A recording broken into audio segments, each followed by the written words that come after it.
Hey, so I wanted to help you be able to walk through how to make a graph out of the data that you have gathered in your investigation. And so I've created a Google Sheet, which I'm just calling Sample Biodiversity and pH Data. Um, so I'm going to make up some numbers for this. This would just be to mimic yours. So let's say that I was just observing the number of species in my backyard, and I have two group members that did the same. And then we also observe the pH of the soil to help us understand the ecosystem. So let me just write in a few sample numbers. Let's say that I saw 19, Fran saw 31, Shar saw, um, let's say 12. All right. The pH, I estimated mine looked like 8 using my Hydrion pH measurement. Fran's, she estimated it was somewhere between 7 and 8, so we're going to put 7.5. And Shar thinks that hers was more like 6.5. Um, so I've got this. So now how do I turn this into a graph? First of all, this would be a great thing to use to make a data table in your slideshow. You can highlight this, copy it in, and then use that by adding a title as your data table there. But I also want to create a graph from it. So how can I do that? Um, Basically, I want to highlight my data, actually highlight all of the cells that are related, file, sorry, uh, sorry, not file, insert chart. Okay, insert chart.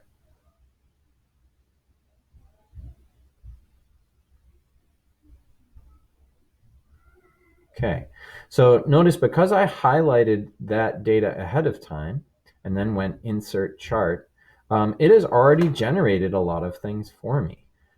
It created the title, it created the labels, it took my labels that I already had here and created it for me. It's that easy. Now, if there's anything that goes wrong, you can also go in here and customize um, the chart style. Of course, you could make it 3D. That's not important, but there are fun things to that. You can add, if you think that's not a detailed enough title, you can go into the chart and axis titles, and you can make it more specific. So let me say um, measuring, oops, oh, I went to the end somehow. Sometimes things get glitchy. That's okay. Go back to the beginning. Measuring the number of species and pH and pH to determine ecosystem health. Okay, so now my title was okay before. It said what was in my chart, but it didn't really. We want to make titles that are so detailed that somebody could understand our whole investigation just based on the overall title. Now, because of that, I've kind of lost some things. I don't have a label for, or I don't. It's not that I lost that, but what I could also add is a title for the left axis as well as for the y-axis, and as well as for the x-axis. I have pretty clear labels here. Now these numbers do mean different things, and this does help. So we can see pH of soil, number of species observed is already included in that.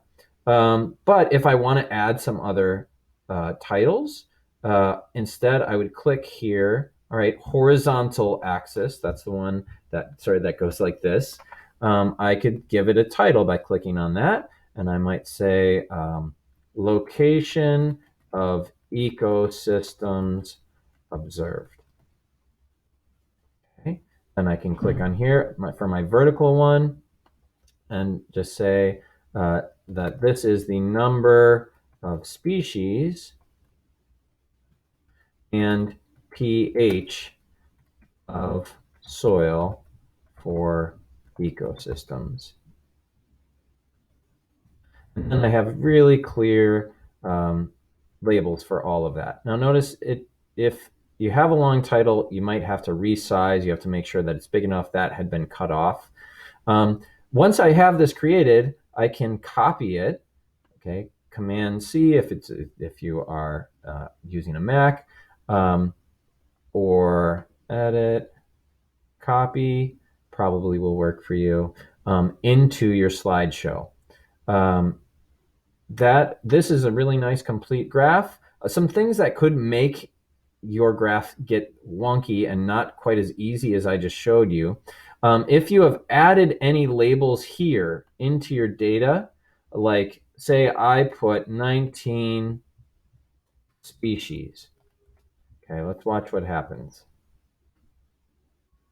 It went away. And that is because now it's a little confused. It doesn't think it's a number now, it thinks that it's text. And so you have to keep it just as numbers in the actual cells. That's one problem that people run into. Um, that should be good. My only problem with this graph, if I was as a teacher or trying to understand, is I can't really tell the pH difference here, right? Because of the scale differences we had 31 species here versus these, which are 8, 7.5, and 6.5. It's pretty tough. So maybe you might want to decide, well, I'll make 2 different graphs instead of 1. So be thinking of those details. You want people to be able to see in this some of the differences and some of the important differences, which we can see for species, but we can't necessarily see for the pH. I hope that helps, and do let me know if you have challenges. I will be happy to help you.